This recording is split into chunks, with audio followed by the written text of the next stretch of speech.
Hi everyone, welcome back to my channel. I just wanted to throw together this quick speed colouring of the beautiful image from Magical Dawn. You guys may have seen it on a live video that I was doing a little while ago.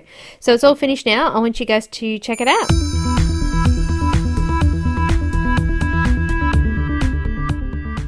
So I'll just give you the quick details. I did print this on Strathmore tan tone paper. It is really thick, so make sure your printer does cater for something like that before you go and try to print it on there. I'm actually using Caran d'Ache pencils for the skin, and I'm using Prismacolor pencils for the rest of the image. So guys, I hope you really enjoy this one. I have got a full version of this one with the full tutorial, color lists and everything. It will be available to patrons, so pop over to Patreon and have a look. All of the links are in the description below. So let's watch this speed coloring.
So guys, we're coming to the end of the video now. I'm just going to go around the outside of the image to create a little bit of a glow on her on this particular paper.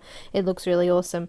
So guys, if you're interested, as I said, to see a full video, pop over to Patreon and have a look. Follow me on Instagram, Twitter, Vero, and if you haven't subscribed, please do so and you'll get notifications when I upload new videos. Enjoy guys, thanks for watching.